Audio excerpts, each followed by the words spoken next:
Hi, everybody. Welcome back to the UUR Severance podcast. I'm here with my co-host, Callie Thomas. Hello. And it is I, Rodnesha Green. Hi, guys. We're back for another of our very special episode, Between Floors. Once again, we're diving into something that is tangential, but completely random. We're going to do, it's not quite a review, right? We're not reviewing a movie because it's a documentary. I don't know that that's really impactful to review a documentary. Reacting. Yeah, that's funny that you say that because I had trouble doing notes for that reason. I was like, well, I don't want to it's not like something to critique or it's a documentary, right? Right. But I think our reactions. I think reacting is a good one. And then breakdown. Yeah. Okay. Yeah. All right. Sounds good. Okay. We are doing a reaction and a breakdown of the documentary on Netflix called Tell Me Who I Am. Why, Callie, are we doing this documentary? Why are we doing this? Well, should I just give our little spiel or should I guess I can go out of order. Sure. Yeah. So we are talking about this documentary because Britt Lower, as you know, plays Helly R / Helena Egan on Severance, referenced this film in part of her research of the role. Usually when you get a character, when you're playing a role, the first thing you do is, or some people do, some people don't, but you build out somewhat of a backstory, childhood, family, interests, like stuff like that.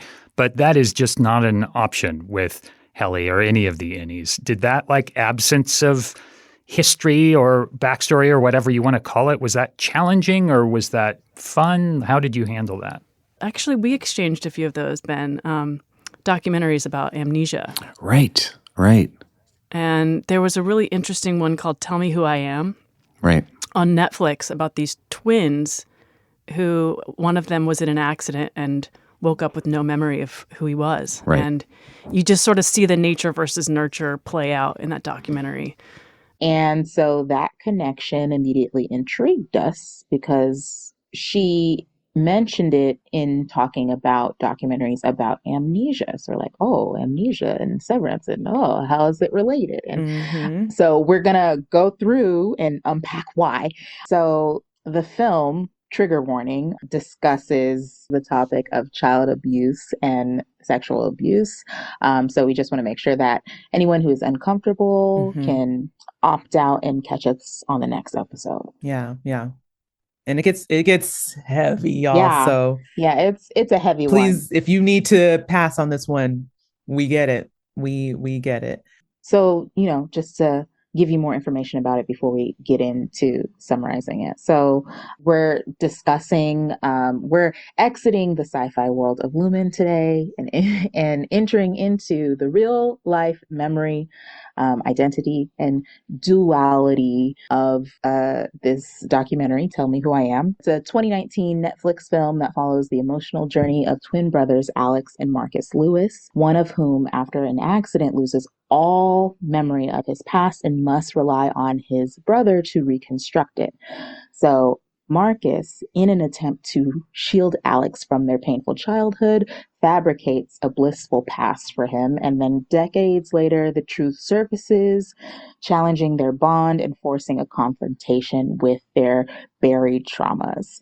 So, from the twins' fractured relationship and kind of a splitting of realities for him as he's reconstructing his identity and his memory, to kind of the controlled memories of the innies and Severance, there are a lot of thematic parallels that we can see Britt definitely brought to Helly, but also just across the show in general. And so we're going to get into that today.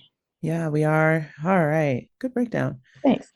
Yeah. So it was interesting because Britt brought this up in the third episode of the main channel podcast for Severance with Ben and Adam. They had her on as a guest for In Perpetuity. And I believe the In Perpetuity episode is like when Helly first tries to escape, right? Yeah.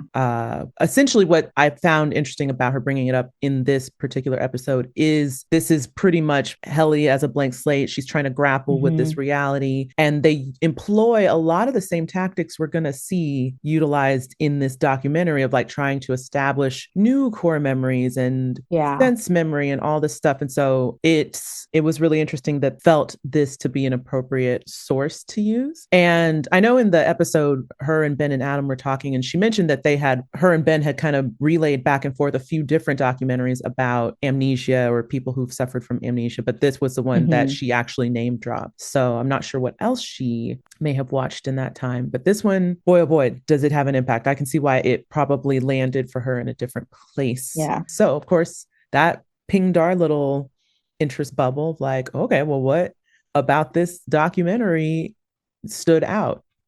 And we're going to get into it. We didn't really get into cast details too much in this one. We've got a few little people to shout out, but well, now I feel bad about not mentioning like, I mean, I could pull it up. Yeah, there's just a few. There's the reenactment cast. Yeah, it did not occur to me that there were reenactment actors. And then Callie brought it up right before we started. And I was like, oh.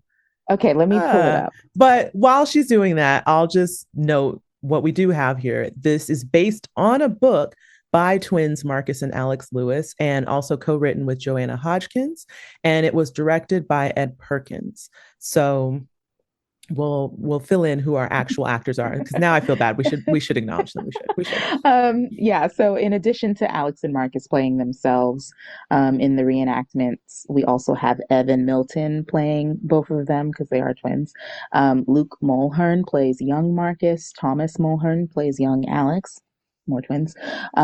Kathleen Ray plays Jill. Ben Matthew Saunders plays Alex's friend, and Andrew Cayley plays Jack. All right. So yay, reenactors. We're giving you your due credit. And it's so wild. I guess it's kind of the nature of documentaries, right? Because I was so engrossed by just the story period that I'm not even thinking about the fact that they had people come in to like relive these scenes. I'm mostly just like, this story is a lot. It is wild. But the reenactments do fill it out a lot. So yeah. When we were discussing the reenactment characters just before starting this recording, Rodnesha reminded me that she has been a reenactment actor before. I have. And I would like to just, I don't know the exact episode, you know it, it's up to you to share it, but I would like to say that Rodnesha gave a riveting performance of a terrified mother in an episode of Tornado Alley. That's right. Many years ago. Oh, that was okay. It was great. Okay. So let's detour. That'll be our little bit of combo before we jump into it.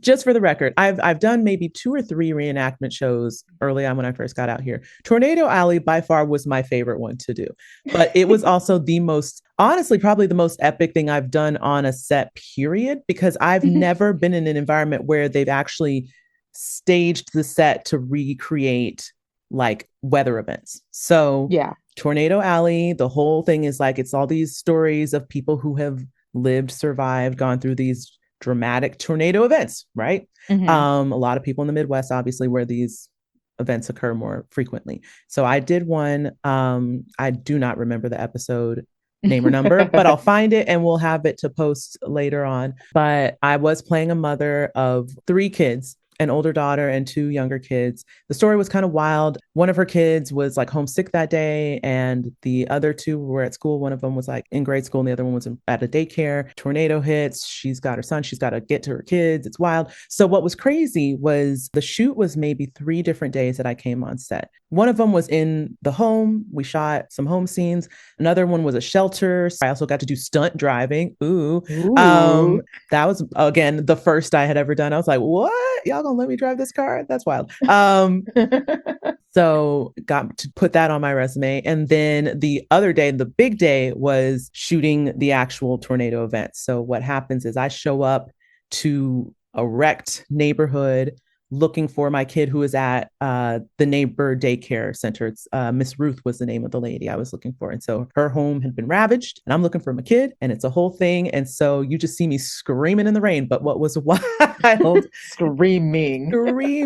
What was wild is we showed up on the set. It was shot somewhere out, I think near like Disney Ranch, okay, like out in Santa Clarita area. And they had this whole area set up where it's just like, again, looks like a disaster zone. The whole place is like, we've got all these homes and chairs and things torn down, and they have all of these pipe rigs all across the space that is for the water effect. So I get there and I was like, oh, whoa, oh, this isn't CGI? Oh, wait, what? And so they're like, yeah, we're going to cue the water effects. We're going to have you over here. We're going to give you a cue to start entering the scene. And then you hear action. We just want you to start screaming and yelling, and you're looking for your kid, and we're just going to follow you. And I was like, oh, okay. Oh, okay. All right.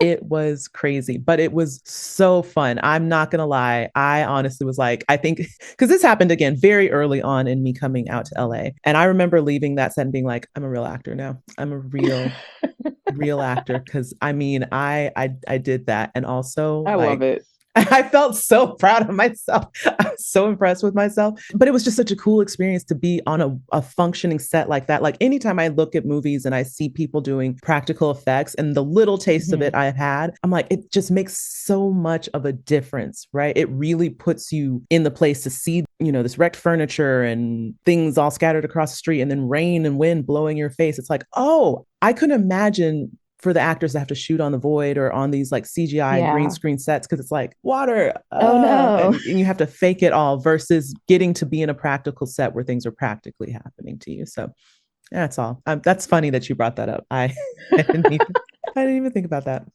That's wonderful. I remember watching it like all together. We're like, oh my gosh. Again, I was proud of that one. That one I shared. I was like, you guys. It was great. I did that. All right. Well, with that said, let's get to our doc and reenactment. Oh, let me prepare myself. Yeah, we're gonna take it down. Do you want to do the first part or? I'll jump in. Okay. Just to give you guys a base of the structure of the documentary itself, they stage it in 3 acts. But within each act, there's kind of like some subparts. So we're going to kind of break it down a little bit by major plot points that happen between those 3. So this is Act 1, titled Alex.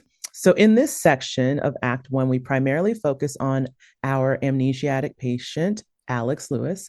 We get a brief overview of how he came to this state. He was in a motorcycle accident where his helmet came off and his head went straight into the pavement. He was 18 years old, still living at home with his parents. And we learn that upon him waking from his coma, Alex has no memory of anyone or anything except his twin brother, Marcus. He has forgotten all traces of his family and friends, including his mother, who is very freaked out by that. He has no idea of like certain objects or concepts. It's all just tabula rasa, right? So we are essentially told that his mental age has been reduced to that of a 6 to 9-year-old, but he remembered Marcus above all else. Thus, he trusted Marcus implicitly, and it became clear that Marcus would be his sole touchstone for reconnecting to the world around him. Marcus had to help Alex remember everything from how to make toast, tie his shoes, where things were in the house, what a bicycle was, and how to ride it, which apparently the adage is true, I guess, like riding a bike. They said he was able to pick that up pretty well. And it says within about 6 months, Alex went from having the mentality of a 6-year-old to that of an early teenager. And that's when he started poking and prodding a little more into more personal questions about their life and his family. Alex tells us that Marcus began showing him photos of them as children. A particular one that stood out to Alex was a picture of the 2 of them on the beach. And this is where Alex begins constructing a life for himself based on 2 elements: Marcus's retellings and the photographs he's being shown. So the picture that Marcus is painting is very idyllic, and this is the framework for which Alex is beginning to reconnect to the world. And that's pretty much what happens in this section. So at this point, I'm like, okay, pretty wild, blank canvas. Not gonna lie, I did, when they made the point of saying like Marcus is the only one he remembered, there was a part of me that was like, oh, twin thing, I guess. But then there's another part part of me that was like, not your parents either? Okay. Like that was just one of those little mental notes of like, all right, I don't know. I mean, I don't know what's going on with the family. I don't know anything about it, but I just found that interesting how shocked his mom was by the fact that he did not have any recollection of her, but he could remember his brother. So yeah, you know what's interesting about that is I think I mentioned this. Yeah, I did mention this just in our last episode when we talked about part 2 or the second half of Escape at Dannemora, that Netflix has a very consistent formula these days with their documentaries. Yeah. So I immediately was like, okay, we're hearing from Alex first. We're going to hear from Marcus later. So what is being hidden here? Because I know that's how they do it. Right. So set you up like, and then knock you out. Ooh, there's something fishy about why he, it's not just like the randomness of amnesia. There's something else. Right. And what was interesting too, I read this in an article afterwards where some doctors were essentially saying like it's not very common for someone to just remember one particular person and nothing else, right? Yeah. But they were saying that there are some interesting studies out there about like twins and kind of psychokinetic nature between them, and a lot of them were like, we don't know if it has anything to do with that. But again, me personally, I'm just like, why you only remember your brother? Just your brother. Something. Everything else has been wiped clean. Yeah, something outside of the accident is making you suppress these other people. Yep. When you talk about blank slate, I was immediately like, oh, so Alex is like the innies in that way, where he had some capabilities that you might expect that he wouldn't have. And he had some basic knowledge of the world, but no memories, nothing to inform his decisions. So there's a naivety there that like you wouldn't expect for his actual age. And it's the same with the innies, right? Especially immediately after the procedure. They're like little babies, they're little teens. This is probably the most accurate depiction to that like premise, right? Because I remember when we first started talking in season 1 about it, it's like, how did they pick and choose what they remember and what they don't? Yeah. How is it they know some things and some things they don't? But I guess if you think about it like reducing it down to a certain age level mentality, there's only so much you know of the world, right? Right. And the rest you don't. So I was like, okay, this makes me, I mean, I've already bought into the premise. We're 2 seasons in, I've bought it. But if I were to have seen this prior to starting Severance, I probably would have been like, oh yeah, okay, there's precedent for that. That checks out.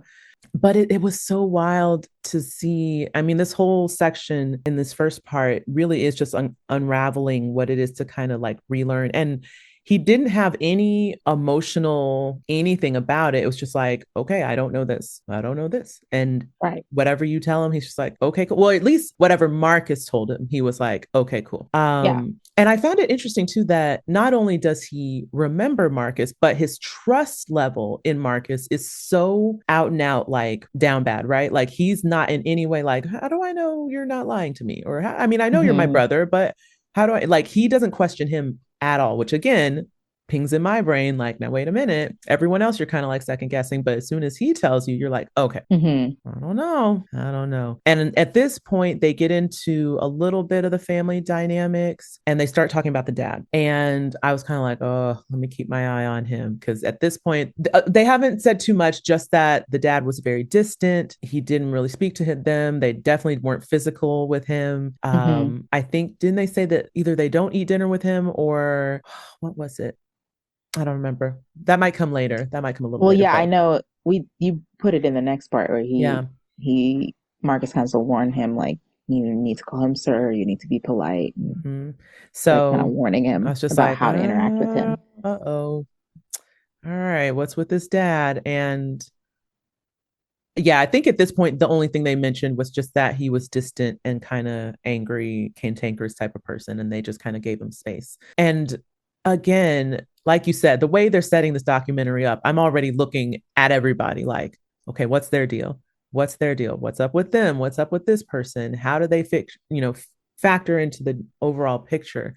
And like, it's just so, not that it's uncommon to have parents or marriages where like one spouse is more lively and interactive and social and the other one's very like, you know, set apart. I'm sure it was more common, especially in like, you know, pre 80s, 90s and 60s, 70s, 50s couplings. But it also is just like, I don't know. Again, I'm just second guessing everything. I'm just questioning everything that they put before me. Like, now why is that like that? And why is nobody talking about it? And why? And especially because you have a kid who just had this terrible accident and has amnesia, and you would think that you would be doing all this over coddling to like make them feel protected and safe and cared for, and that's not really happening.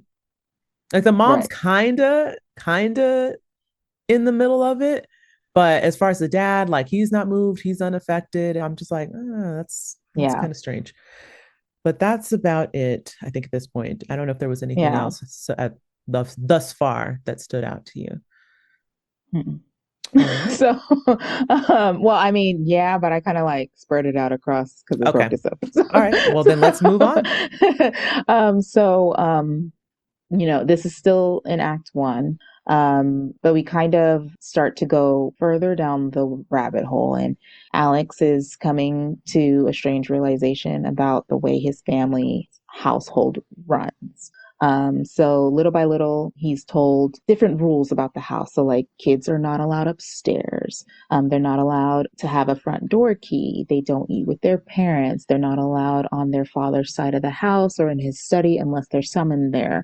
And from the age of 14, they had lived in the garden shed, so completely removed from the main house. And so we're filled in by Marcus about their father's terrible temper, but we're also given a little bit of insight into their parents' history. And so Alex finds that his parents are from an aristocratic background.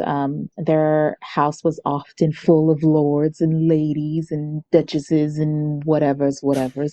And Alex considers this all normal, and he accepts the information because what other frame of reference does he have, right? He's just, again, putting complete trust into what Marcus is telling him. And it eventually comes time for Alex to begin meeting with their friend group and getting reacquainted with all of them. And this is something that is very overwhelming for Alex. So he is bombarded by so many people who know him, but Alex has no memory of them. And so he's exhausted by the interactions. He's frustrated that he doesn't remember. And so he and his brother devised a way to do a 10-minute highlight reel guest prep ahead of any events that they were about to go into.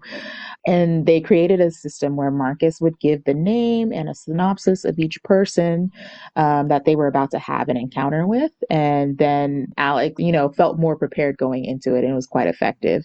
Other people didn't realize that he was prepped, right? And it was giving the illusion that he was accurately recalling them as he was going through, re-meeting them. This eventually even included his girlfriend.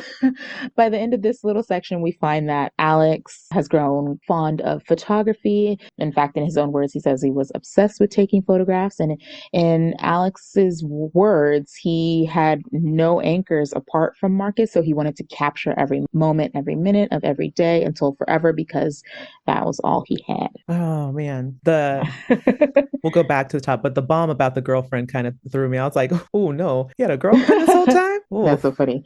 But yeah, so this is the part where, kind of getting the rules of the household. This is where we get that section about like Marcus saying, like, you got to be polite to him. You always be polite, like very adamant about that. You have to call him sir. You don't speak out of turn or anything like that. And Alex asked him why, and he was kind of just like, just cause you just talking. Again, more fuel on the fire of like dad meter at this point, the way the documentary is presenting it. And you're just kind of like, all right, what's happening with this dad? What did he do? What's going on with him in the relationship with the kids? And again, like Marcus doesn't get too in depth about any particular details. It's like, just do it this way. Just trust me. You just want to always say this. Don't do that. Don't don't show here. And then when they said that they were living in the garden shed, I was like, yeah, wait a minute. Wait a minute. You got your children living outside in a shed since the age of 14. Yeah, and like they're 18 at this point. So if you had just that news alone, I was like, okay, you know, teenagers asked to move into like the guest house or things like that all the time, but 14 seems a little young. Right. Yeah, that part. Especially two boys. Like what would they be getting into out there at 14? And it, like, again, on top of the rules that they get about you can't get a key to the front door. So what? Why? These rules don't make sense. I don't understand. And then you've got your kids living out apart from you. And then when they're in the house, they can't do nothing. It just, it just gave me Oogie vibes. Yeah. I did not like it. Yeah. And it comes up more,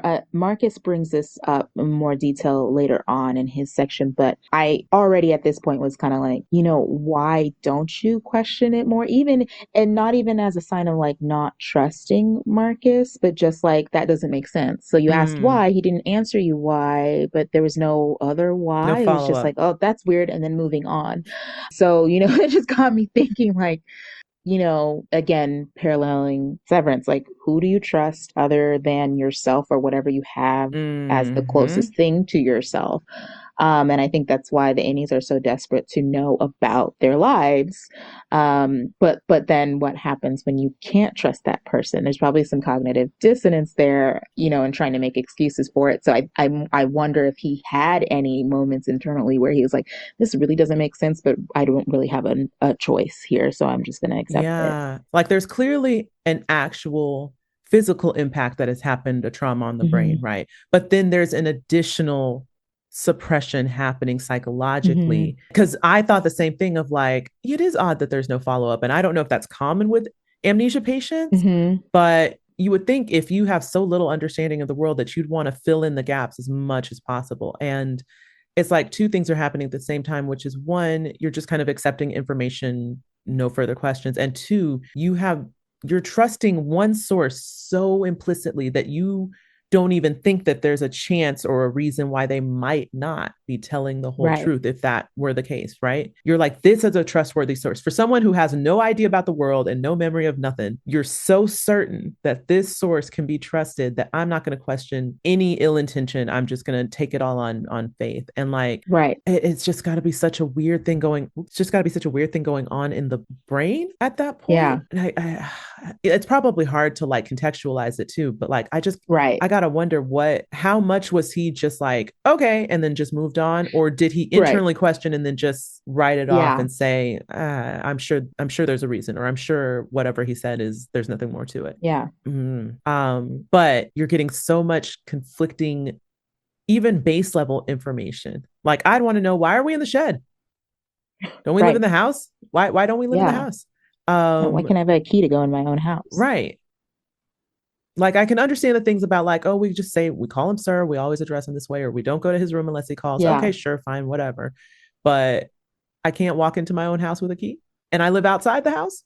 That'll make no sense. But again, hard to make sense of something that is so layered when it comes to brain trauma. But yeah, so at this point, I'm very much side-eyeing the dad. But as far as like connections to Severance, I wasn't thinking Helly so directly as a little bit. It was mostly just the whole purpose of the perpetuity wing that kind of came to my brain. That the immediate answer, especially when they started talking about photos and how Marcus was giving him photographs, and how we didn't really say this in the synopsis, but like Alex would take these photographs and he'd literally just let his imagination start filling in what the day must have been like, what we could have done, what the activities were. Yeah. And Marcus didn't really have to say much. It was just like, oh yeah, this is a vacation of us when we went to blah, blah, blah. This is us on holiday, da, da, da, da. And then he would just look at a photo and that photo would become like his whole window to the world. And again, explains why later at the end of this, he becomes very obsessed with taking pictures. Cause it's like, I guess if you've lost your memory once, it's like, if all I have are photographs and I want to capture every little detail because these are the things I'm going to recolor my world with when I look back on it.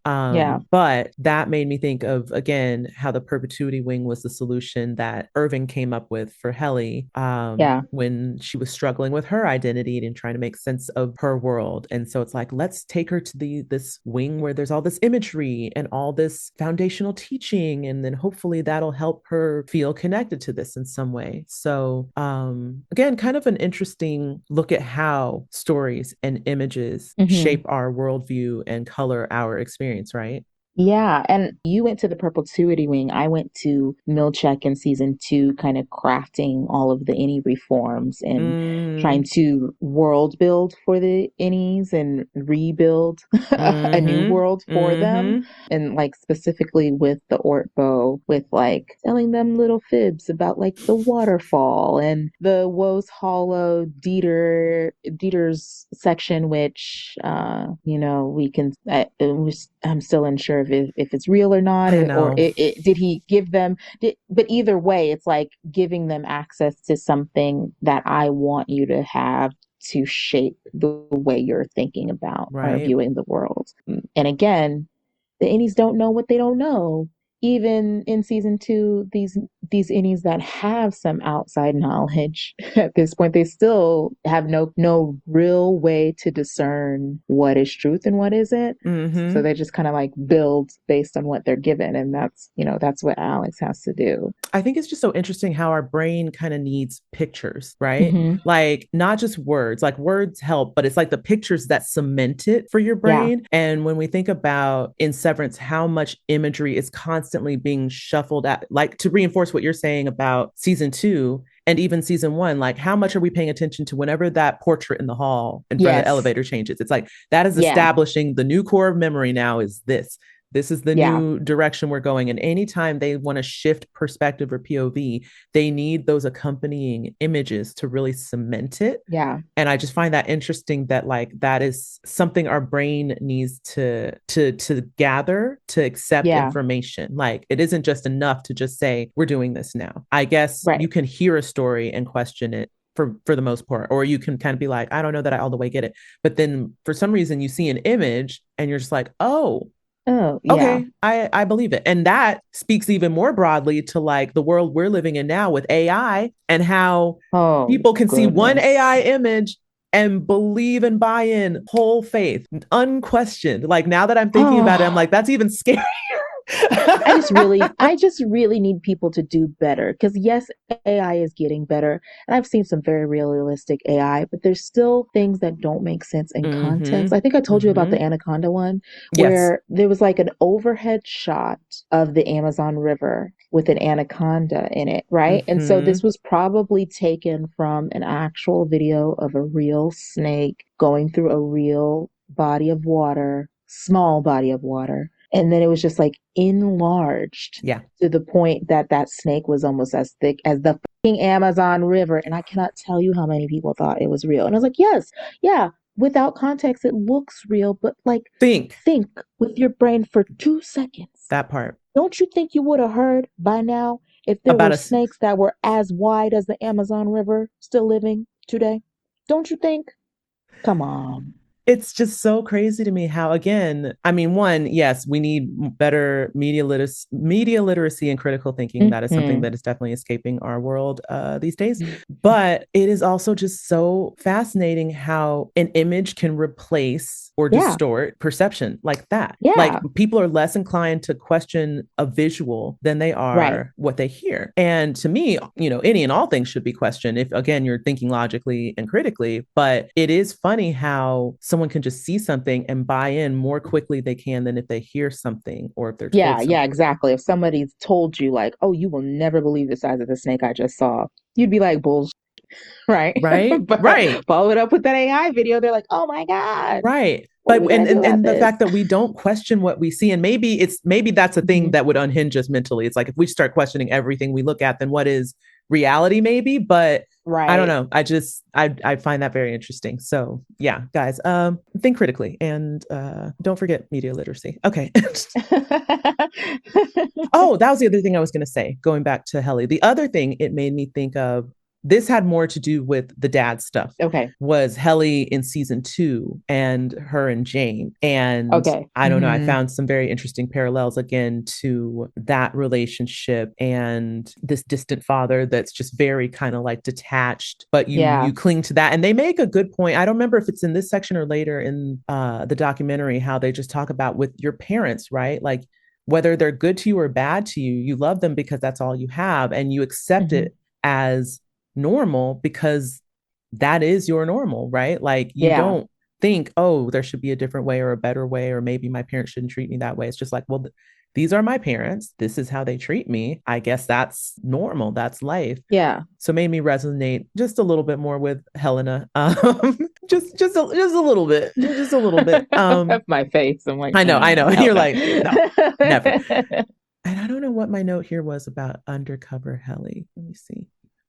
Oh, I think that it made me think of the whole moment with Marcus and Alex and the pregame meeting before going into the function, right? Like how Oh yeah. Helly essentially kind of did a similar thing to connect to these people, right? It's like, I'm just going to try to gather as much like highlight reel information about these people that are supposedly important to my innie. I'm going to get enough to give them the impression that I know all about them and that it's totally on board when I actually have no clue who these people are or anything about them. So again, that just kind of made me think of that. That's what it was. That's where I was going with that note. Yeah. Yeah. I got there. Anything else come to mind with you on this part? No. All right. Okay, so we are still in Act 1, Alex, but we're rounding out this section. So it's a pretty pivotal point. So going into the section, one thing I did mention from the last section was one of the last things Alex talks about when he mentions his obsession with photography. He was like, I find it interesting that no one photographs the bad things that happen in life. He was like, you get people who take all kinds of photos at a wedding. You never have people who take photos at funerals. And so, of course, with that being one of the last lines they say in that section, I was like, oh, no. Here we go. All right. So with that said, this final section of Act 1, it's around this point in the story where Alex and Marcus's father gets sick and is dying. Their dad comes to them and asks them for forgiveness on his deathbed. Alex gives him a yes, tells him, I will forgive you. And Marcus says very emphatically, no, I will not forgive you, and walks away. And this, of course, is very perplexing to Alex, who has no idea why Marcus would not give him that desired request and would not just give a dying man what he's asking for. But Marcus is very stern and very set in stone. He says, I don't want to, and tells him it's complicated, and then just leaves it at that. So the one thing they thought might change after their father's death, they call their evil father, was that the home rules would change, but they didn't. Mom is still kind of holding to these established tenets, even though the dad is not around, which again, you're like side-eyeing, like, why? Like, wait a minute. What's this going was on? His thing. Exactly. So mom continues to maintain every last rule. And then we jump ahead 5 years later to find mom has fallen down the stairs. She's unconscious, and they rush her to the hospital, and it's there they get a diagnosis and find out that she has a fatal brain tumor. And this is very upsetting to Alex because since his accident, his mother has kind of been at the center of his world with helping him and with his care. And so he's very upset by this. This is very disturbing to him. But he notices that Marcus is unfazed. Alex is crying. Alex is upset. Marcus has no response. And on top of that, he says he feels no guilt over his lack of response. He said, in his words, I felt nothing. So mom passes, they have the funeral, and then it's time to clean out the house of her effects and start turning things over. So they go through the house, they're finding all these random little things tucked away. They're finding money in jars and weird little knickknacks that have been kind of stowed away in different places. They find it odd, but they keep it moving. And then they get to a wardrobe in the house, and they open that wardrobe and it's full of sex toys. And Alex is like, why would mom have a drawer full of sex toys? And he just closes the doors and says, never mind all that. Let's just keep moving. So they keep going through the house. They're moving things. They're removing things, taking things out. And this is where we start going even deeper down the rabbit hole. So while they're cleaning out their parents' home, they go into the basement and they find all their childhood mementos. On the surface, I'm like, okay, yeah, people store things in a basement, kids' effects, etc. Except the other thing they find down there, besides like old toys and, grade school notebooks, are gifts and presents that are still in wrapping paper that they have received over the years from different relatives and family friends. And they're all just hidden away in their wrapping, completely intact in the basement by their mother. Why? Why? So Next thing, so we've got the weird closet full of sex toys. We've got unused, unknown about gifts that are still in wrapping paper in the basement. But we're just at the beginning of this nightmare. It unfurls even further when they get to their mother's room and they're cleaning out her closet, getting rid of her clothes, and they come to a hidden cupboard in her closet. And they're like, didn't know that was there. So then they go to try to clean out what's in there and they find another smaller cupboard within that cupboard and it's locked. Okay. So they eventually find a key within the house and they open up the tiny cupboard within the big cupboard within the closet. And inside of that, inside this weird little tiny cupboard is a photograph. And it's a picture of Marcus and Alex. And they are naked and both their heads are cut off. And that's where we end Act 1. I screamed. I was like, why? What? Why? Why? Okay. Try to go back to the top. But I mean, this whole section, honestly, just once parents started dying, I already knew. I was like, oh no, this is when it gets dark and bad. This is when it gets dark and bad. Because parents ain't around. So I was like, either someone's going to start talking about whatever the heck is going on, or they're going to start finding stuff out. Something's about to happen because now parents aren't there to like, don't look over here. Pay no attention. What a weird Russian doll of things to have happen. Like as you're mourning, well, one half of the duo is mourning a lost parent, and just the mental gymnastics Alex must have been going through of like trying to piece together, what am I seeing? What is happening? What is going on? And you know, it's one thing you can tell yourself about why your brother may have like an unkind response to your very evil, very apparently awful father passing away. Right. But then mom, right? It's like, well, now wait a minute. What did she ever do to you? Why are you not mourning her the way I'm mourning her? This doesn't make sense. Yeah. And then you got to go through the house. Ugh. Interesting to me, yeah, that in this time period where Alex feels close to his mother because she's tending to him, you know, after his accident, that she doesn't seem like she attempted to repair anything with Marcus at all. Yeah, I was just like, I mean, is it in this section that he asks the question right after they find the picture? Alex asks Marcus what happened. I don't remember if I put it in the next section, but let me look ahead. It's part of Act 1. I think it's in the next section, but just in case it isn't, just go ahead and say it. And well, so when he finds the picture, he finally becomes clear to him, and he's like, did our mother abuse us? And Marcus just says yes and will not give him any other information. And that's it. He just says yes, and then that's it. Yep. And like, again, on both the parents like the mom didn't have like a come to Jesus, will you forgive me moment, but just the way that she was kind of needing the boys to like, I don't know. There was just a very different way she was approaching her death with the two of them. And essentially, I figured the mom was complicit in some way, but I certainly didn't think this is what we were going to find in her effects after all of this. I was like, I don't know what the mom's deal is, but this man, if he's an awful person, he's not acting without her being unaware. Like she's complicit in some way. And I don't know what she's not telling or what she's not saying, but I'm sure it'll come out at some point. And then that happens. And I mean, and at this point, it's still not 100%. It is in the next section. I'm remembering now. Oh, okay. Because I was like, at this point, it's still not 100% clear. I think it ended with him just being like, why would our mom have a picture of us naked? Why would our mom have our heads cut off? That doesn't make sense, right? Yeah, I was like, because she's a sicko, you dummy. Yeah,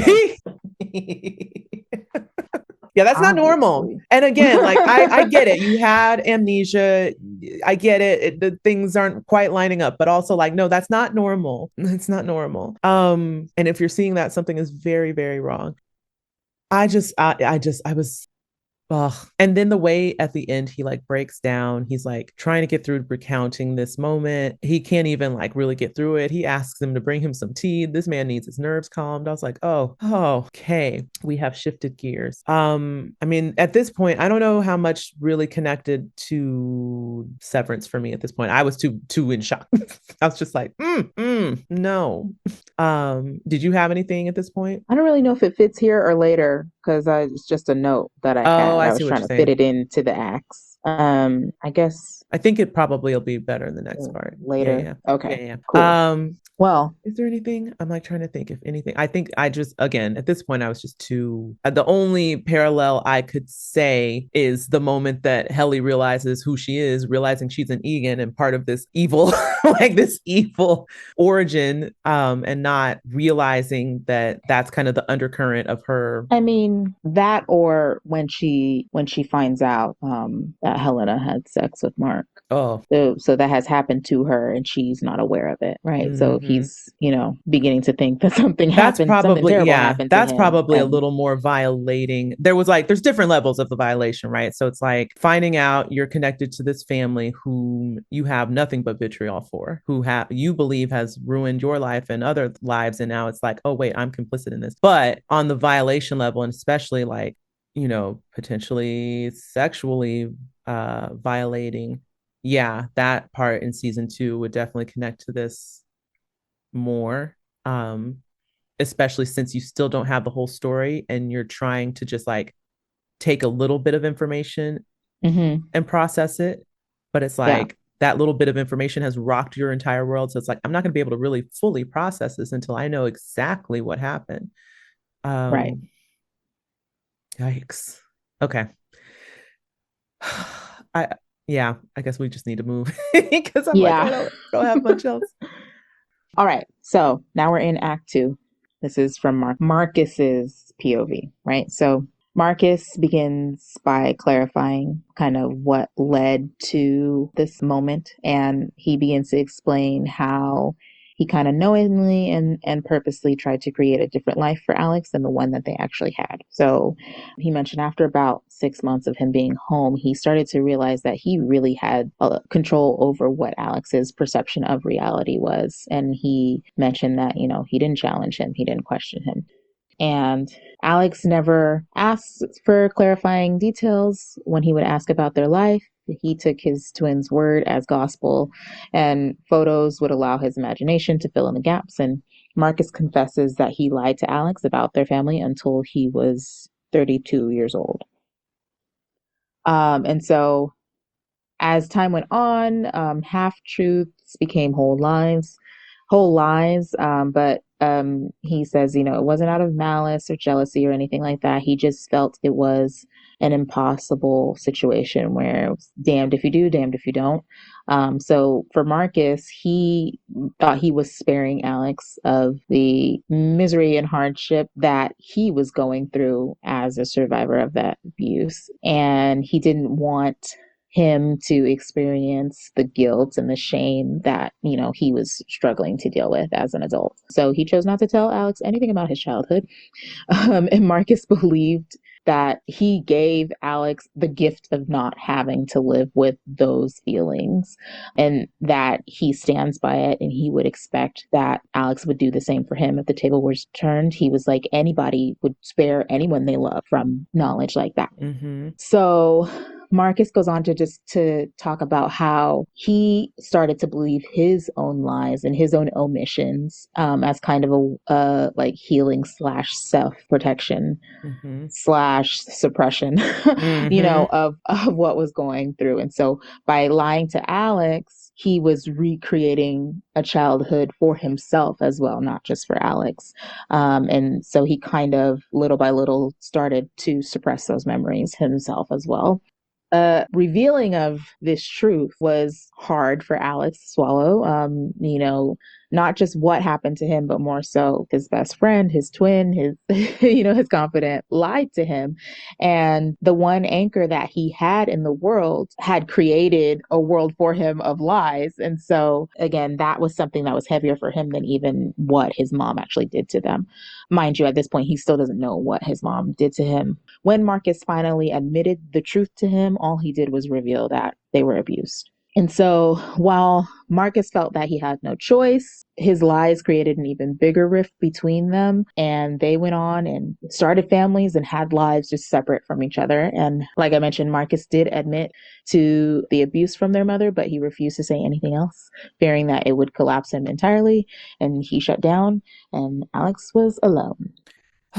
So this part was so hard because you get it, right? From Marcus's POV. It's Yeah. like on one hand, it's like, I absolutely understand what he's saying. Like if I had the chance to spare someone this horrible reality, like I know what it's like to live with this reality. It's awful. I wouldn't want anyone to have to live with this knowledge. So if I can give him a different life, absolutely I'm going to do that, you know? Yeah. But at the same time, and I think he even mentioned it in his little interview section too, like, I understand there's people out there that are like, you know, the truth above all else. And you have to trust, you know, that the truth is ultimately going to be the better thing and da da da. But you can understand, especially as an abuse survivor and an unhealed abuse survivor, right? Like all you can think is, I'm living a nightmare every day.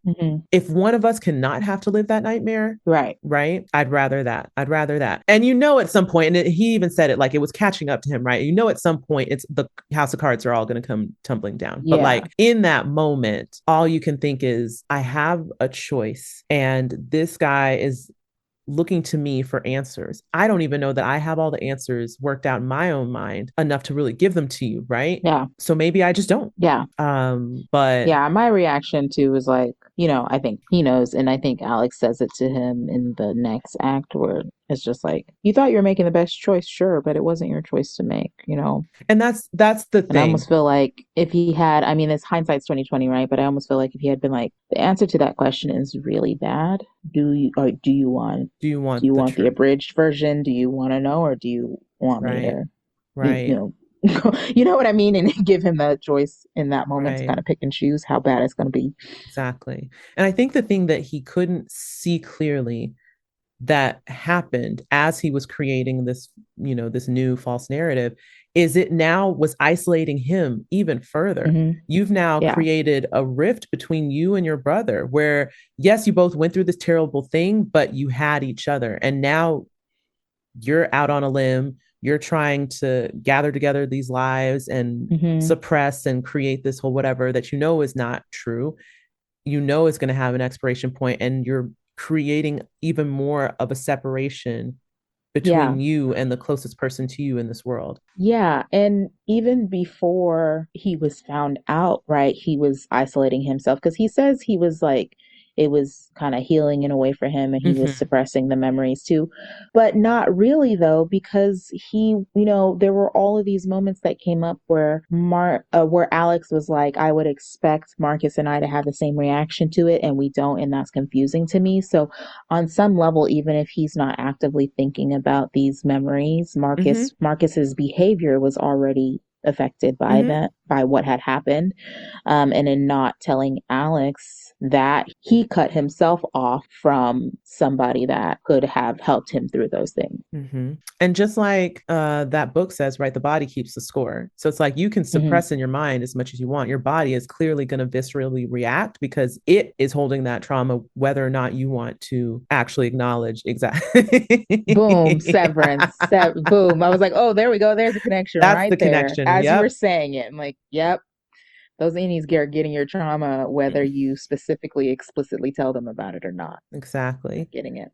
And again, it just is so sad because in my mind, like again, in the moment, you can't know how a person's going to react or respond or what they're going to do or whatever. But from the outside looking in, I'm also thinking to myself, like, there's the potential that your brother could have helped you heal because he has no recollection or memory of this thing. Now, granted, you don't know if you tell him and it's all going to come flooding back, but there's the possibility that with him being a blank slate, receiving this information, and maybe he no longer has so visceral a connection to it, he can help you process it. Yep. You know, so you kind of robbed him of that opportunity to maybe be a help to you in your healing and recovery. And he says it later, like, this is a conversation we should have had when we were 18, right? I should have just said it right then and there. But it's just kind of sad to see, like, that could have been a moment that could have been healing for the two of you in a different way and earlier in your lives. So you're not having to continue to carry so many secrets on your back, right? And harbor this whole thing alone. But hindsight, right? But going back to what you said about the severance stuff, it's or sorry, the separation thing. I was thinking to myself when we were talking about that, all the separation stuff we see in season 2, right? Like Dylan isolates himself with a secret. Yeah. Irving pushes Dylan away because he's harboring this remorse and feels like nobody can like stand in it with him. Helly goes through an isolation in a different way because nobody really trusts her, but essentially but it puts her in this position of having to hold all this guilt and weight on her own, right? And not having anyone to stand in the gap with her. So yeah, there's just a lot of echoes of that. I don't know in season 1 how much of that is really happening. I mean, I guess again, in the general degree of just like you have a whole life outside of here that you don't know about, but you're coming in with all the impacts of it, and the memory of it is suppressed, but the body is trying to work it out. Like, okay, Irving in season 1 with the dreams, that would definitely be one of them. I wonder if anyone else in the cast watched this. Curious. I think probably Ben. Okay. I think it, like she mentioned, it was one of the things that they like probably both watched. Yeah. I don't know about anybody else. When Marcus is talking about how part of the reason why he was able to get away with it so long was that Alex never asked any follow-up questions. He said, like, if he had challenged me in any way, it would have fallen apart, but he never did. He never said, but that doesn't make sense, or but what about this? It would have fallen apart. And that made me have a lot of questions about if Alex had had a different temperament, would that have made a difference? Like if he had just been somebody who was naturally more questioning.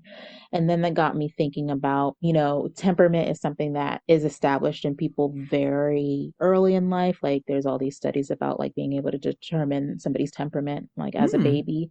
Oh, really? Oh, yeah. Oh, I'm very fascinated by that. I want to read those. Yeah. That sounds so interesting to me. I'll have to find some stuff about it. Yeah. But so it made me wonder about like traumatic brain injury and amnesia, and does somebody's temperament really change all that much, right? Which is definitely a discussion we have had about innies and outies, where they're essentially still the same person at the core. It's just it's the nature versus nurture of it, that Britt Lower brings up when she talks about this documentary. And their environments are different, but is their temperament the same? Does that survive the severance procedure? Does that survive amnesia? And that made me think of the exchange in season 2 between James Egan and Helly, where James says he sees Kira in her and never saw it in Helena. And I was like, yeah, it definitely is like the nature versus nurture, where Helena has learned through her life, through her abuse from her father, right? Not confirmed, but suspected, to suppress those things, suppress her fiery temperament, suppress her questioning temperament.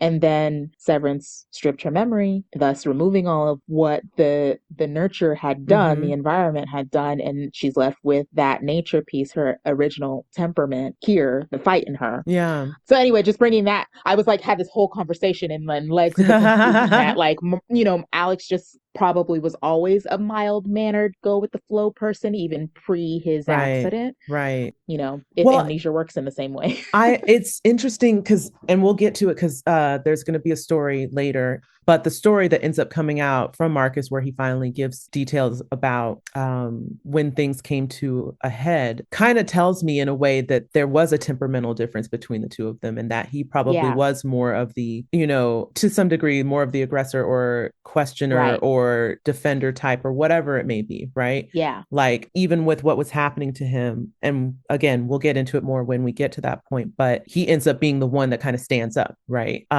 So it maybe does, I think sometimes with twins especially, there is usually one that's a little more of like, I'm going to stand up and be the defender and, and protector. And then the one who maybe not shrinks back, but it's like you said, more mild-mannered, more like, let's just all get along. Let's all just, do what we have to do or whatever. So I mean, you know my twins. You can tell me right now exactly who is who. I absolutely can.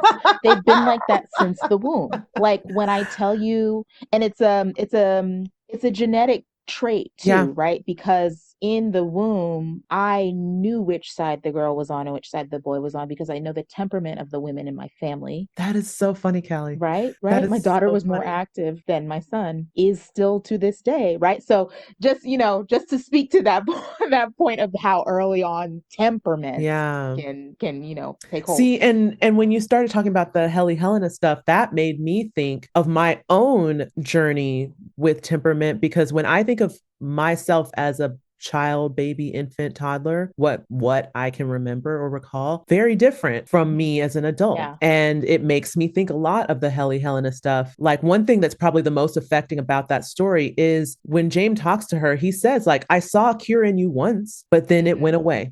And it's like, well, it doesn't just go away. What did you do? Yeah. And now I see it again in your innie, but that's because your innie is unbridled, unchecked, whatever, and has had this free range to just develop, right? So I always think to myself, I'm like, man, I feel like I had a somewhat similar personality to what I have, but a slightly more in your face temperament than I would say I do now. And it just makes you think of the conditioning that happens as you get older. And it's just like, man, how different would it be, right? Like, how different would it be if those interferences weren't there? And how's it that some people can retain their temperament despite the nurture, and others it kind of ebbs and flows? This is why I'm very fascinated about this baby study. I'm like, I need to look up if there are twin studies about temperament. Yeah. That's where the bulk of the nature versus nurture studies come from, is when they can study some identical twins. Like, now y'all shared a sack. Tell us about it. Wow, where did things go left and right? Yeah. But it is interesting because I definitely can see, like, even with my siblings, temperaments that they had as infants and how it's led to who they are as adults. So yeah, a lot to ponder. Okay. Okay. All right, so we're still in Act 2, Marcus. So at this point, we're getting towards the tail end of the Marcus segment. And as we mentioned before, Alex is left alone with a scattered picture of his life. He's trying to figure out how to parse out all these different stories and details he was told. And it's clear that Alex is very much untethered from reality at this point. He's grasping at straws. He's trying to make sense of things. He's trying to figure out what's real, what isn't, of the stories that he's told, of things he's seen. His mom is dead. His dad is dead. His brother has retreated into himself and he has no one, right? But he says that he's found this new obsession, which is finding the truth in their story. And he's obsessed with getting these details, whether or not Marcus is willing to share them. So he kind of gets lost in the sauce, for lack of a better term, of figuring that out. So he's going through his mom's effects. He's finding old love letters that his mom has kept that are coming from all sorts of men, from all manner of positions, men from the military and the army, men of prominence in different, like, aristocratic positions. They're all transfixed by his mama and sending her all these letters about how they just can't get enough of her. And I'm just like, oh my gosh. Oh, okay. But Alex begins to realize just how much of his mother's life revolved around sex and sexual appetites. And that's scary. So he's getting pieces, he's filling in it a little more, but it's still an incomplete picture for him. And because he can't put the pieces together, he can't finish the puzzle, he starts getting very depressed, he starts spiraling. He's just having a really hard time. And so it turns out that we find out that both of them, they're not alone, essentially. I was kind of worried at this point because I'm like, oh my gosh, is he just like single and alone, has no brother, but both of them have found significant others. Both of them end up getting married. They both each end up having 2 kids, and then they go into business together. So by all intents and purposes, they are living and doing life together, but there's still this big giant rift that is keeping them very much separate, right?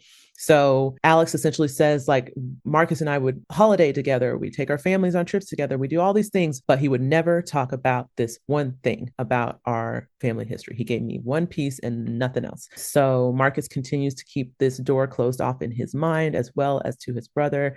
Even decades later, he's refused to open up about it.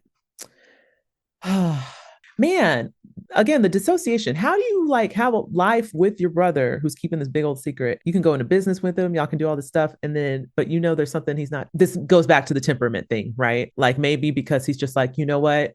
At the end of the day, if I can get whatever I can get from my brother, that's enough. But it's like, but it clearly isn't enough because you're like spiraling and losing your mind. But I think it echoes what I mentioned earlier about just like when you don't have yeah. anybody else, you know, it would be different if like they had another Mm, sibling or I don't know, they had like close cousins or something that could maybe give him some insight that he could go to somebody else. But I think, like you said, he's like, "Oh, I'll take what I can get." If you cut him off completely, then you're definitely not getting anything. Yeah. What choice does he it's have? just so wild. Like I was honestly thinking that they were gonna say like they both kind of went and lived their own lives in different cities, doing different things, and they never really talked, and there's just been this silence between them and da da da. But no, I mean, I'm glad they still are in communication because then that leaves the door of possibility open for some type of reconciliation. But it's got to be hard to just look your brother in the face every day and be like, man, he just won't tell me this thing that I need to hear. Yeah. And if I ask him about it, he's just going to like shut down. And what do you do? Right.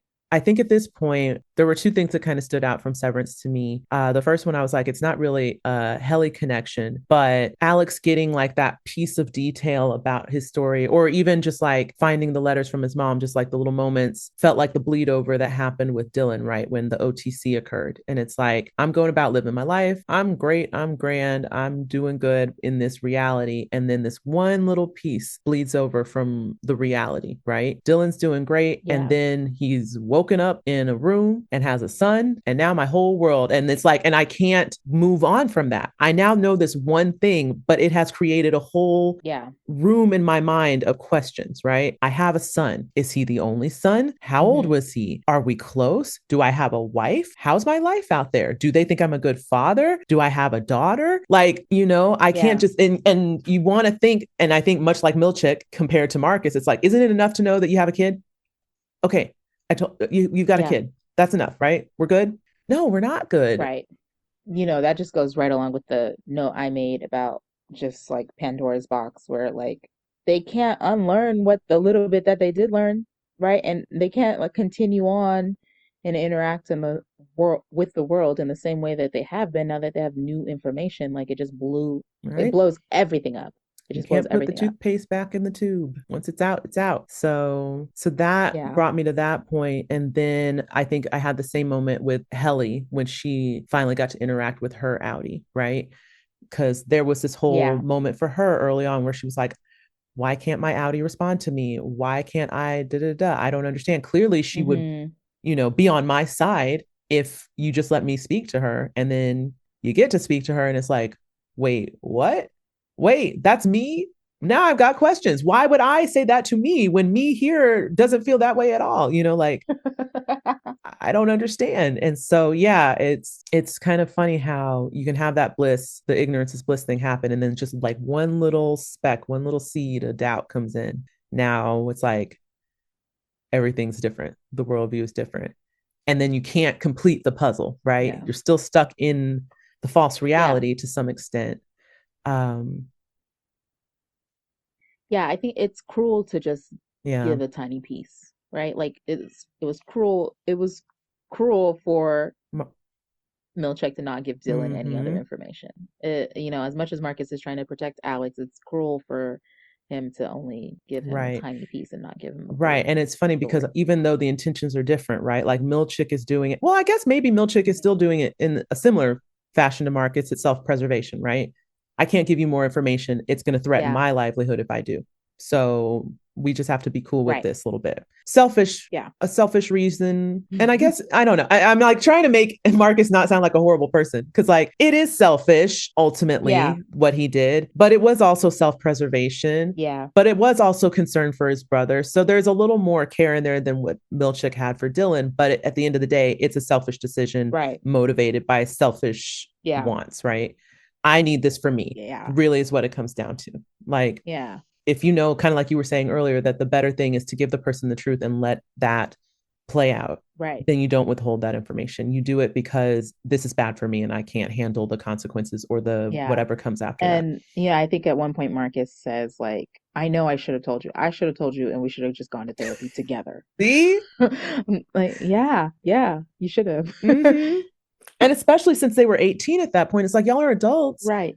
Y'all could have just Right. walked off into the sunset together and tried to figure out your lives from here and could have just been done with Yeah. your Hey, parents. like, look, this happened to us. We're adults. Let's just go start over. I got you. Mm-hmm. I'll take care of you. I Mm-hmm. got you. Mm-hmm. But Hindsight, man. yeah.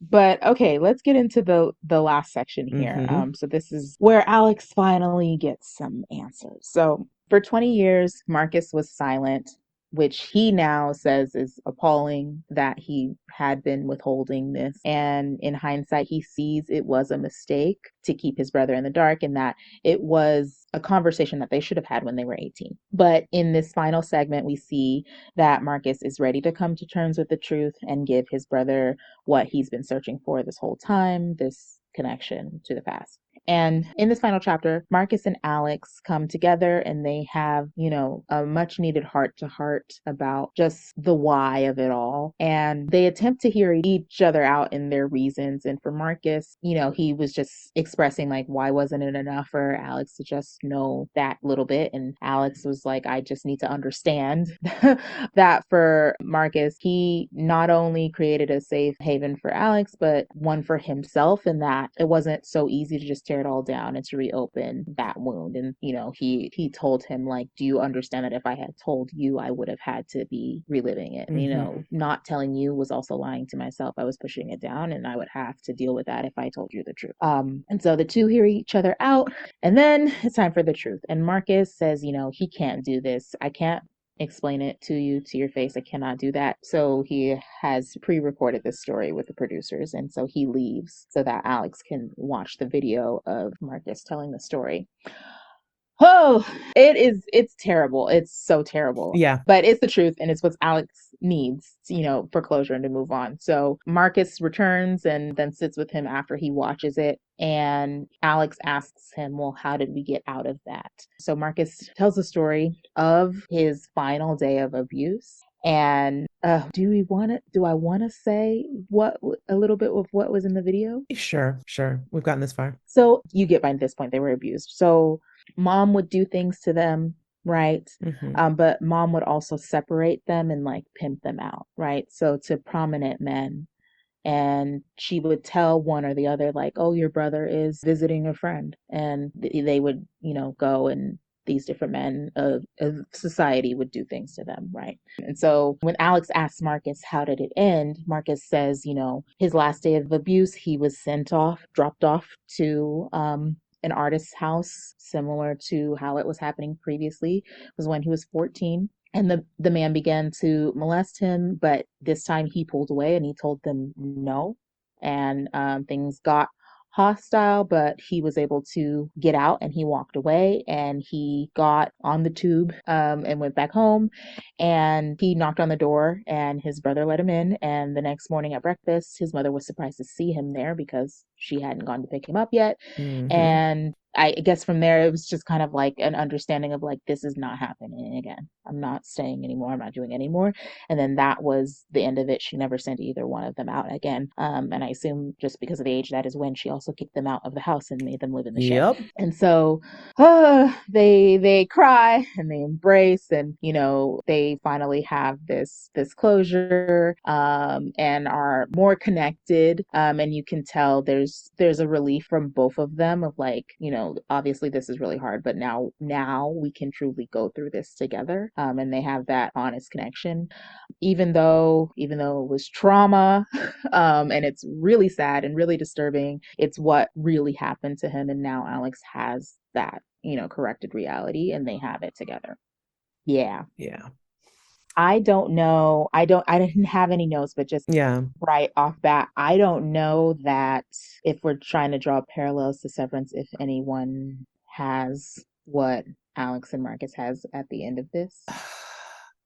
You can try to maybe say the closest thing is Mark, because he and his Audi actually get to speak, but his Audi is not giving him the so truth. The back and forth that they have at the top, right, where they're both trying to be like, well, you have to understand why I did this. You have to understand why I needed that. That was very reminiscent of Mark's Indian Audi having this dialogue of like, well, I have my reasons. Well, I have my reasons. And I have my wants as well as you have your wants, and whose wants matter more, right? There's a little bit of that in there.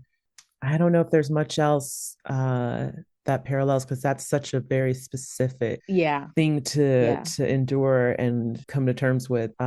Yeah, I mean, just as a meta in a medical Lord, in a metaphorical way, right? If we're talking about like essentially Alec has gone through severance, this is a reintegration of sort where he's getting the missing pieces, but he's never gonna really fully have it because he can only get what hold on. He can only get what Marcus knows, and Marcus doesn't even know everything because their mother separated Mm-hmm. them out. Mm-hmm.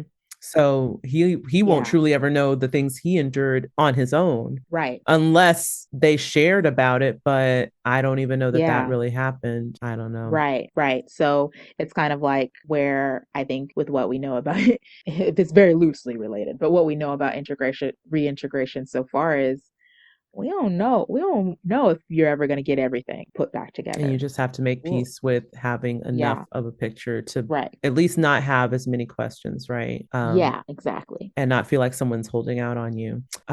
One thing that came to mind while you were saying was a little bit with Cobell, kind of that sense of like coming to terms with this abusive past and like this Mm, abusive childhood. That kind of sprung to mind when you said that. yeah, It's like she's having to go back to this town and kind of much like Marcus, like re-deal with this thing that she's just tried to push down and just like rise above. But it's like at some point you just have to embrace that this is the foundation. This is what happened. And you just stand yeah, up and say, okay, yeah, but the difference is we don't know that Cobell has fully healed, embraced whatever, but right. there's a similar thing there of like coming to terms with an abusive past and how that has shaped you and the things you try to suppress. Yeah, And she had a little bit of a twin moment with being able to go to what's his face, and they had that shared right, bond of having gone through a similar thing together. right. What was his name? I forgot that man's name. Fletcher? Oh, what?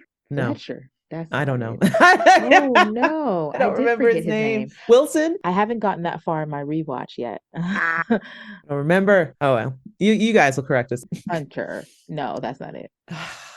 Harper. Hampton. I knew it was Hampton. a H. I knew it was a H. I just knew it was something that's usually a last name. So I was like, I'm gonna just start That's saying right. Yes. Yeah. yeah, but that is how things unfurl. And let me tell you, I got to this point and I couldn't even write anything down. I was just like, Yeah. I just need to like I couldn't even imagine just even when Marcus was like looking at his brother and he's like, I can't say it to your face. I can't say it to your hmm face. That unhinged me because I was just like, And oh, how bad yeah, is and this? then there is that moment where Alex was like, "Well, now I'm really afraid of what it Yeah, is." And I was kind of like, "Well, see, that's what he's been telling you." We're like, why can't you just be satisfied with enough?" Like, I feel like isn't the simple fact that I do not want to tell you that it's bad. yeah.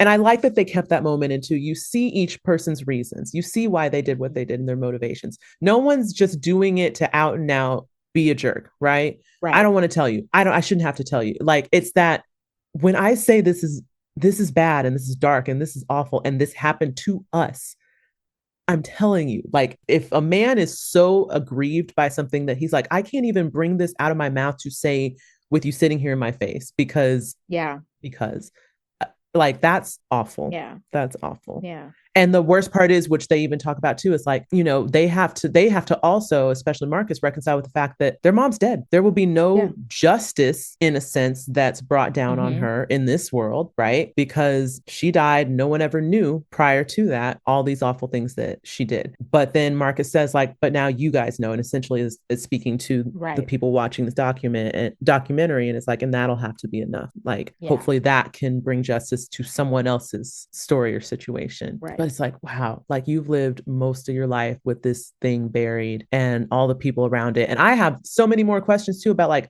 again, what was the dad's complicity in this? Yeah. He had to know to some degree what was going on. And who the heck, like, just awful people being awful. And Yeah, like, I think what's also crazy to me and what I didn't fully understand, and I guess I would need to read the book to know, is like, I think this was based on a book that they wrote together with another we said at the beginning, Joanna Hodgkins. He must not have talked about the abuse then. I was wondering that too. Right? So he must still not have detailed it. So they went through the process of writing this whole book together about the accident and the experience and everything that comes with it, but still ends that book with like, I'm not gonna tell you.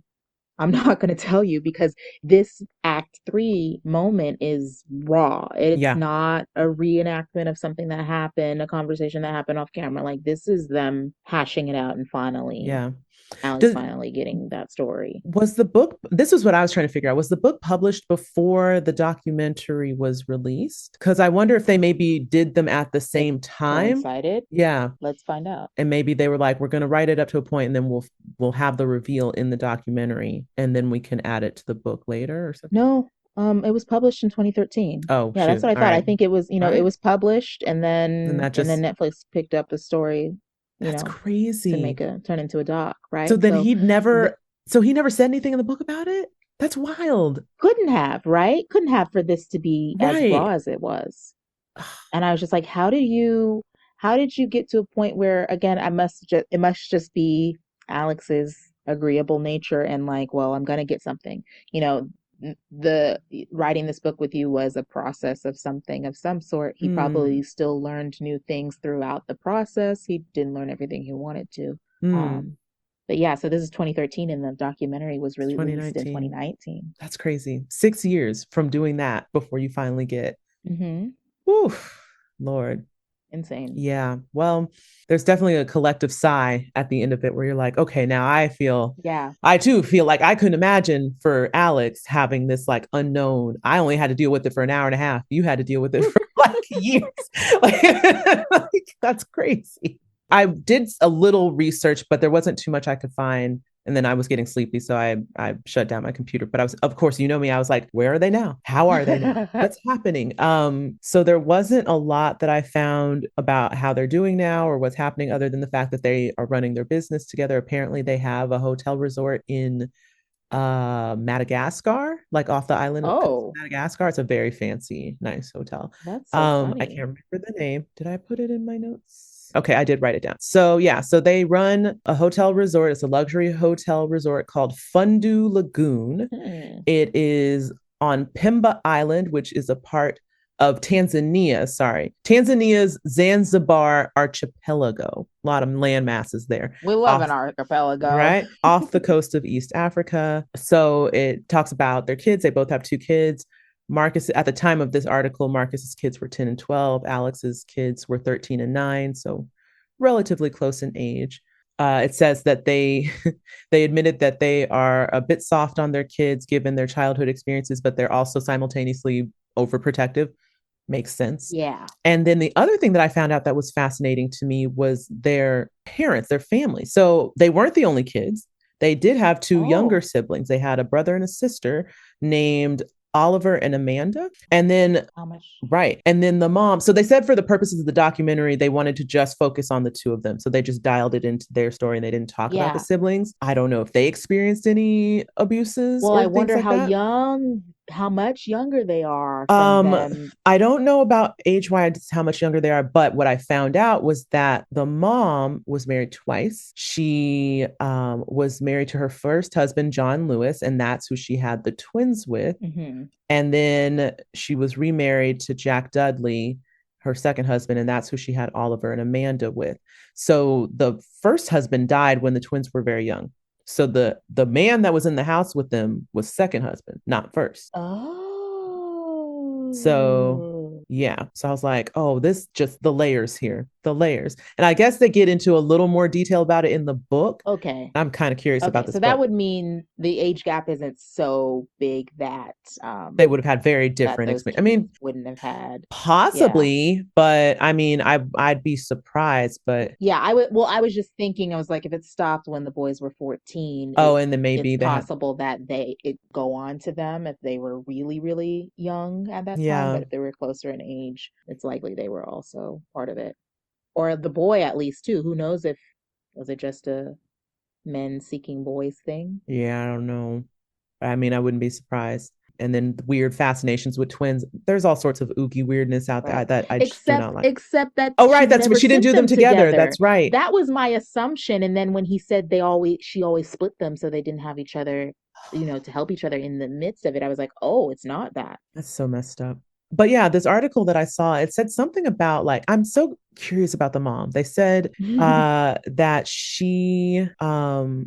they said that she had some kind of psychotic breakdown after marrying her first husband, John Lewis. Don't know what that means, but it said, and maybe it was after he died. I don't know, but it said her first husband died in a car crash a few weeks after Alex and Marcus were born. And then when that happened, she put them into, I'm assuming care means foster care. And it says that co-author Joanna Hodgkin was the one who found out that piece of information through family letters. And apparently, I guess they're thinking she put them to foster care to take care of herself, but apparently via these letters they found, she did that so she could go out and shag and drink and party, is the quote. And this is from Marcus. It says, I was very upset she so callously abandoned us so she could get on with her lifestyle. So mom ain't all there. I don't know. And I don't know if this is a result of a break from her husband dying and she didn't process that and just lost her mind, or if she was already a little bit crazy before that happened and just lost it more. I don't know. Wild. But that was what little bit I found in the post research. So wild. Yeah. Like, I want to read the book, but I don't know that I want any more details about how much more happened to these children. Like, I don't know. Like, I'm very curious. I'm going to tell you, my assumption is that there's less details in the book than you're probably right. In documentary. You're probably right. That's true. But yeah, well, guys, yeah, that that was Tell Me Who I Am. Netflix documentary. I am very curious to know what other amnesia documentaries Britt Lower used for this, because it's a parallel. Severance Procedure and Amnesia is a parallel that when she said it in that episode of the podcast, I was like, duh, I don't know why it hasn't come up for me yet. Right. But yeah, how do you prepare for portraying something that is made up like this? Like, what's the closest thing? Is probably amnesia. Exactly. Especially when there was a life lived prior that you have no access to, and then there's a life you're living out now, and what's the overlap? Yeah. Well, guys, if you enjoyed I don't know if you can say if you enjoyed this. I don't know if you found this interesting, informative, helpful, cathartic, or just, you've seen the documentary and no one's talked about it and you just appreciated having someone break it down and give thoughts and show the parallels. We'd love to hear your feedback. You can follow us on Threads, Blue Sky, TikTok, Instagram, Lemonade, YouTube at the UUR Pod on all our social accounts. You can also email us at theuurpod@gmail.com. And as always, we have our Patreon. So if you feel inclined to become a patron and support the work that we're doing and help, propel this whole endeavor forward, you can check out joining the Severed Floor membership tier. And that's where we have extended cut episodes, bonus content. Kali's doing a really fun series right now called Second Watch? Second drink? It's Kali's Second Thoughts. Second Thoughts. Yeah, I made a jingle, guys. She made a jingle. And if you want to hear that jingle, you gotta join our Patreon. So that's all going to be over there. I'm in the middle of theatery stuff right now, so I will soon be adding content once that's all wrapped up. And in light of that, just so you guys know, we will be taking a little bit of a break at the end of June, just a small one. So don't freak out. We will be back with more episodes as of the first week of July. So fear not, you'll have this to ruminate over, and you can revisit some older episodes if you like. They're all up there. No one's stopping you. You can go back and listen to whatever you want until we return. Start over from the beginning. Yep. Grab a friend and start over. Oh, shout out. With that said, shout out to, it'll be months before this person even gets to this episode to hear that I'm about to shout out, but holding. Shout out to AJ West. Shout out to AJ West. AJ has started Severance from the beginning, has been listening to the pod alongside, and has been commenting on every single episode. AJ. Welcome to the party. It's a blast. Yeah, I love that. I love seeing that, people are just now starting Severance and they're like, I'm gonna binge seasons 1 and 2, and I'm going to listen to this podcast along. Thank you for being here. We love it. Exactly. Thank you. Thank you so much. On that note, please rate, review, and subscribe wherever you are listening to this podcast. We are on a multitude of platforms.